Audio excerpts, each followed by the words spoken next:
আসসালামু আলাইকুম ওয়া রাহমাতুল্লাহ। দেশের প্রধান প্রধান দৈনিক পত্রিকাগুলো তাদের আন্তর্জাতিক শিরোনামে যে খবরগুলো গুরুত্ব সহকারে ছাপিয়েছে তার মধ্যে শুরুতেই থাকছে বিশ্বযুদ্ধের রূপ নিচ্ছে ইউক্রেন যুদ্ধ বলে মন্তব্য করেছেন রাশিয়ার প্রেসিডেন্ট ভ্লাদিমির পুতিন।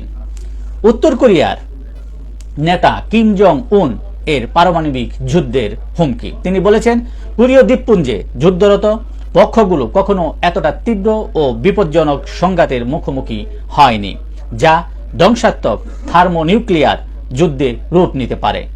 এর জন্যে কিম যুক্তরাষ্ট্রকেও দায়ী করেন। পারমাণবিক কার্যক্রম বাড়ানোর ঘোষণা ইরানের। গাজায় ইসরায়েলি হামলায় আরও 87 জন নিহত। লেবাননে ইসরায়েলি হামলা অব্যাহত।